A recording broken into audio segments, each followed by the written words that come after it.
কলকাতায় আশ্রয় নিয়েও আওয়ামী লীগের নেতাকর্মীরা কি আটকা পড়তে যাচ্ছেন, এমন একটি শঙ্কা কিন্তু তৈরি হয়েছে।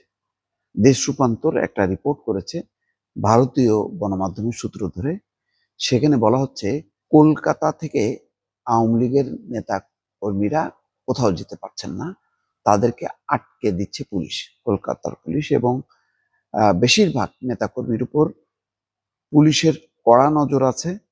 পারতপক্ষে বাসা থেকে কেউ বের হচ্ছেন না, পলাতক পুলিশ কর্মকর্তারাও যেতে পারছেন না, অনেকেই অন্যত্র যাওয়ার চেষ্টায় আছেন।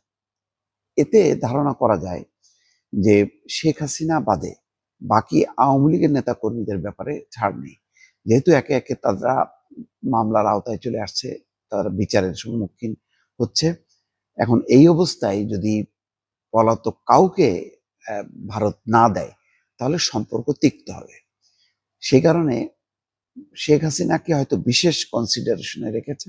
এবং কালকে কিন্তু পররাষ্ট্র উপদেষ্টা তৌহিদ হোসেন বলেছে যে শেখ হাসিনাকে আসলে ফেরানোর কোনো উপায় সরকারের নেই, মানে শেখ হাসিনাকে দেবে না। এটা একটা হয়তো বিশেষ মানবিক বিবেচনায়, বিশেষ রাজনৈতিক বিবেচনায় শুধু শেখ হাসিনাকে তারা রেখেছে।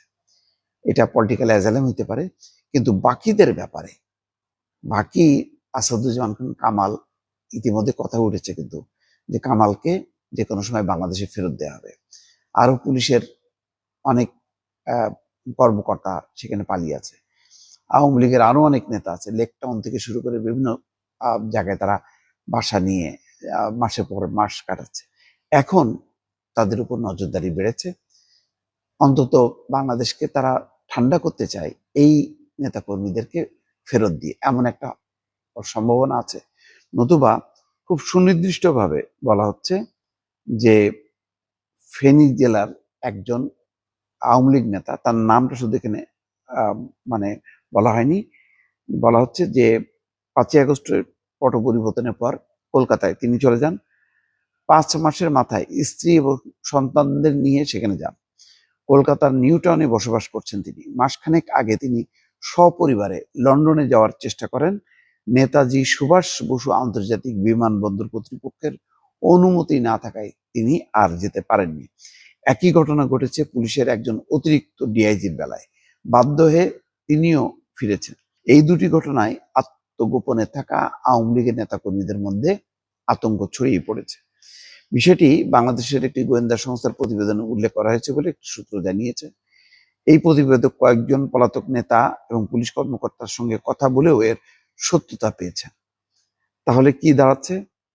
নিশ্চয়ই তারা ভারত সরকার একটা সমঝোতা করতে চায়, নতুন সরকারের সঙ্গে সমঝোতা করতে চায় যে ঠিক আছে, আমরা শেখ হাসিনার বিষয়টা একটু ভিন্নভাবে তোমরা দেখো, কিন্তু বাকি যারা যদি তাদের বিচার শুরু হয় এবং তোমরা আনুষ্ঠানিকভাবে যদি আমাদের কাছে চাও, তাহলে আমরা ফেরত দেব। সেই কারণে হয়তো কলকাতায় যে সমস্ত আওয়ামী লীগের নেতা কর্মীরা আছে, তারা এখন আটকে গেছেন, তারা এখন আর বেরোতে পারছে না। এই ঘটনাটা যদি ঘটে, তাহলে বোঝা যাচ্ছে যে আস্তে আস্তে যে কূটনীতির বরফ জমাট হয়ে আছে, সেটা কিন্তু গলতে শুরু করবে।